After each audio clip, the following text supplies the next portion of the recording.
ladies and gentlemen of YouTube, time for another Star Wars Metal Earth kit. This time, the Imperial Shuttle. We've seen Kylo Ren's shuttle. Now to look at its predecessor from Return of the Jedi, the Imperial Shuttle. Let's tear this open, find out what's inside, and what we need to build it. The Imperial Shuttle.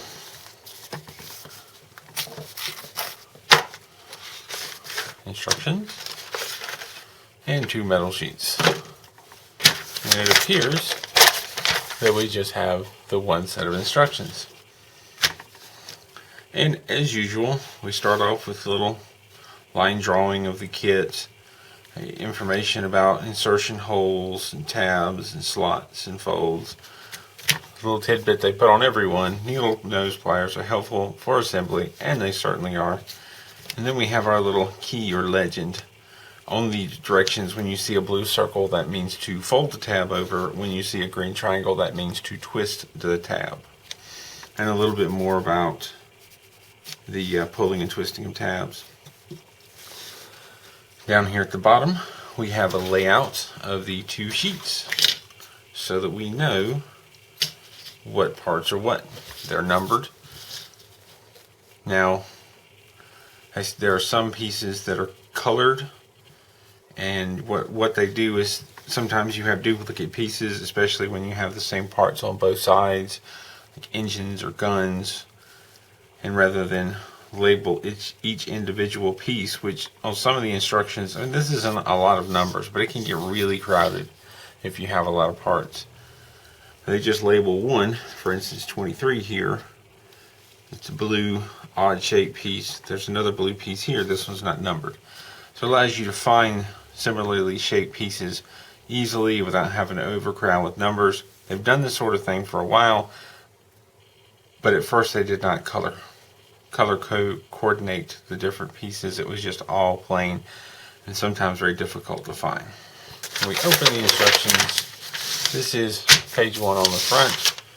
Page 2 is the assembly flowchart, and you just start with part 1, 2, 3, 4, and move your way, kind of following the red arrows. These are going across. Flip over the other side. Sometimes they kind of go back and forth, so pay attention. And this is page 3, page 4, and you are done. Now I tend to use certain tools when putting these kits together. They're really not feasible to do it by hand. One of the basic tools you can use is tweezers. They can get a lot of stuff done, but really, in my opinion, you need more than just tweezers.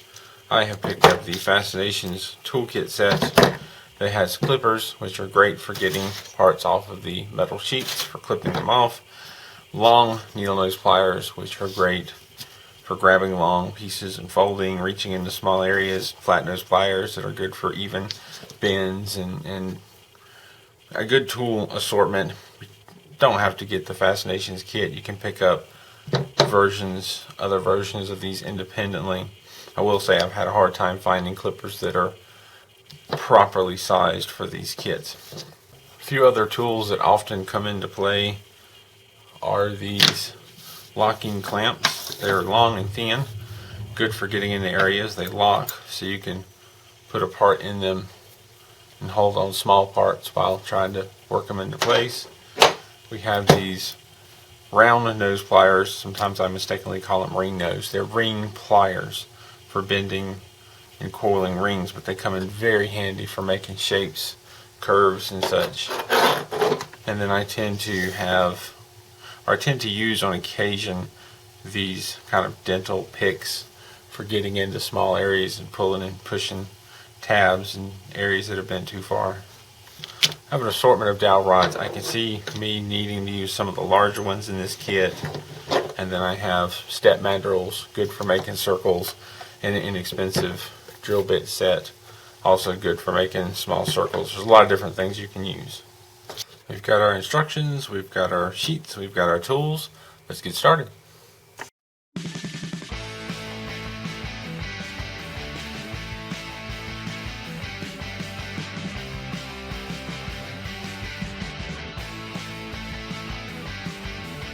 The first couple of parts require their tabs to be bent over. I use my fingernails a lot for bending tabs over.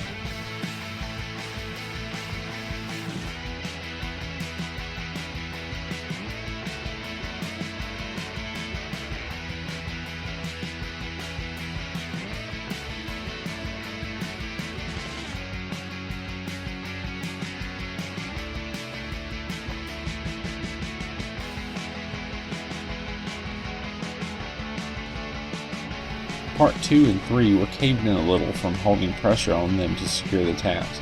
I used a pick to open them back up just a little.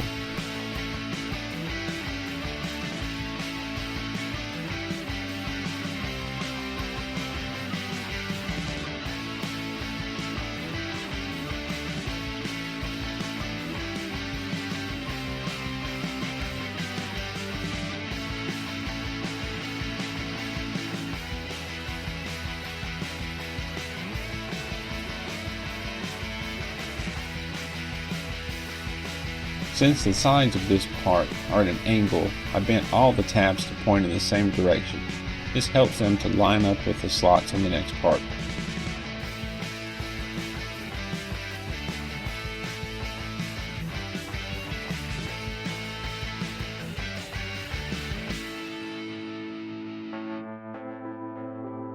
I used a drill bit to put a curve on parts 7 and 8. Doing so, however, bent the tabs a bit too much, so I had to bend them back a little.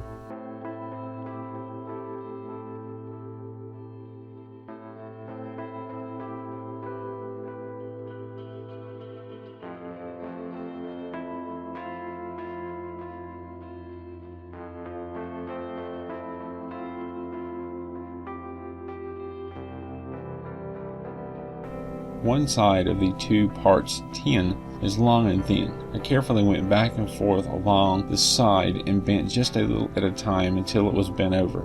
If you try to make the entire bend in one spot, you'll end up warping the part.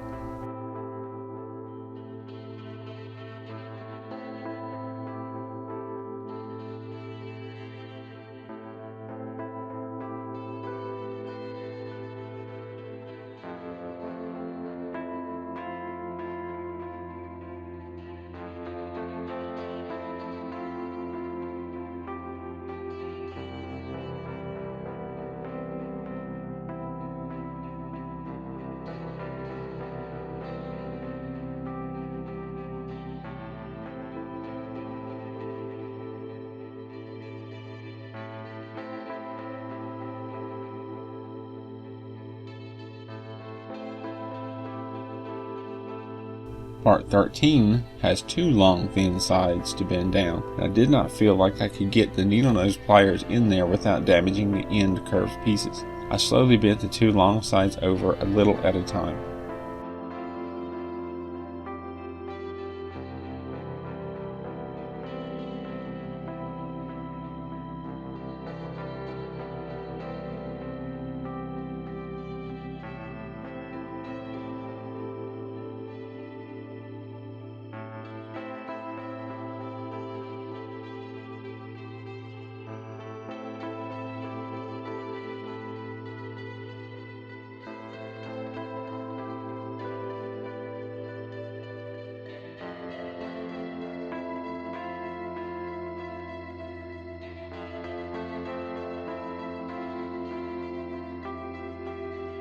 The instructions show to put part 11 and 9 together, then curl over the ends of part 9.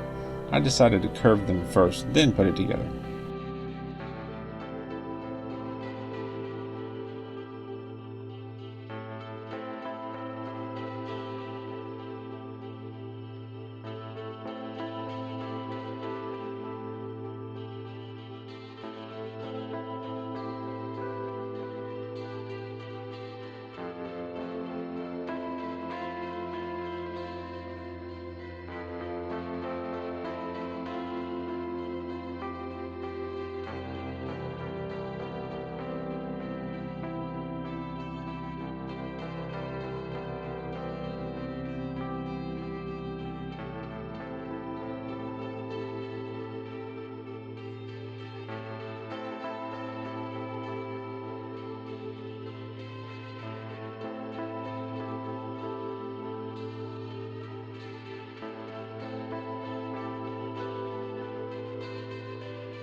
This video has been edited down to a shorter version. I have not shown every part of the build. I try to clip out extra sections where I'm searching for parts, studying directions, and sometimes repetitive steps, while trying to keep relevant information.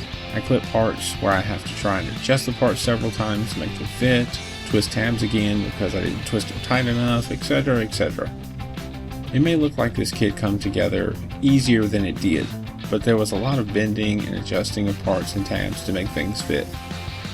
Work slowly and be patient. These kits take time.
I realized that I had folded the center tab on the first wing backwards and decided to fix it.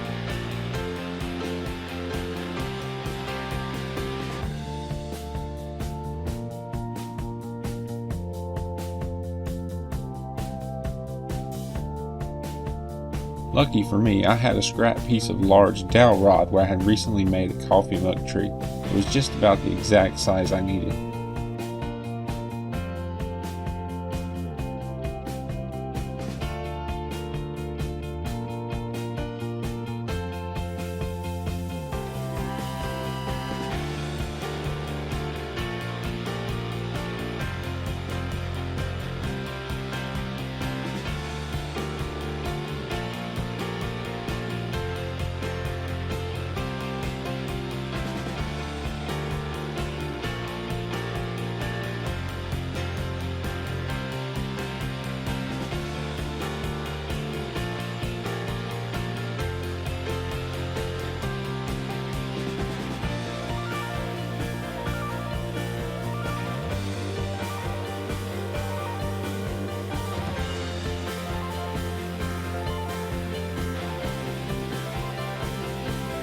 I had to open the sides back up just a little bit to allow things to fit properly.